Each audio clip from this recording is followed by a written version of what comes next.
Alors Antoine, quels événements de marché et d'entreprise avez-vous repérés pour nous cette semaine en Europe? Alors la semaine dernière, on a eu des marchés qui ont été chahutés puisque en l'espace de 2 séances, le CAC 40 a perdu 4,5%. Certains parlaient déjà de crack. Voilà, c'est vraiment un mini crack qu'il y a eu mercredi, puisque le CAC a perdu 3% mercredi. Mais finalement, ces marchés ont bien tenu.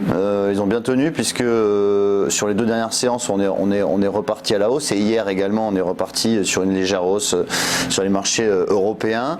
Donc par conséquent, même si on a eu des statistiques macroéconomiques qui ont été très mauvaises, notamment en provenance de l'Allemagne et en provenance des États-Unis, avec des indices d'activité qui ont été au plus bas depuis 10 ans, on a tout de même des marchés qui tiennent, et on voit que le sens et le biais est toujours acheteur sur ces marchés, puisque je le rappelle, le CAC 40 quand même est en progression de plus de 15% depuis le début de l'année, donc on a toujours une performance positive sur le CAC 40. On est revenu aux alentours des 5400 points sur la semaine, et on voit qu'on repart à l'assaut des 5600 points. Là on est aux alentours des 5500 points, donc pour ma part on n'a pas vraiment d'inquiétude à se faire pour les prochaines séances, on va dire. On verra par la suite sur la fin de l'année, parce que traditionnellement le mois d'octobre est un mois qui est plutôt mauvais sur les marchés, mais on va voir comment cela réagit dans les prochaines séances. Bon, alors à très court terme, on n'est pas inquiet. À très court terme, on n'est pas trop inquiet, on va dire, même s'il faut faire attention, quand même un peu de prudence, puisqu'on a un mois d'octobre, comme je le disais, qui est traditionnellement négatif sur les marchés financiers. Et alors parmi les valeurs qui se sont distinguées cette semaine? Alors les valeurs, on a des valeurs comme Rémy Cointreau, le secteur de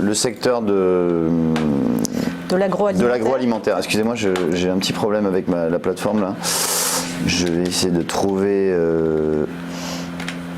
Rémy Cointreau et peut-être LVMH aussi? Oui, LVMH, mais là pour l'instant, ça ne va pas se mettre en place. Donc en fait, le secteur de l'agroalimentaire a été soutenu la semaine dernière. On a eu Rémy Cointreau qui a pris 8% dans la séance de jeudi.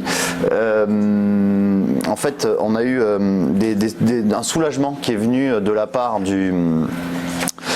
des États-Unis, puisqu'en fait on devait avoir des taxes douanières supplémentaires sur le secteur de la boisson, c'est-à-dire notamment sur les ventes de cognac et de champagne, et finalement ces taxes supplémentaires n'ont pas été mises en place. Donc c'est Rémy Cointreau qui en a profité, mais également LVMH, puisque LVMH, Hennessy, le H de LVMH, est le plus grand producteur mondial de cognac, et donc on a Moët & Chandon et Dom Pérignon aussi qui appartiennent à LVMH, et qui sont donc exemptés de ces taxes additionnelles, taxes douanières additionnelles, et donc ces 2 titres en ont profité la semaine dernière.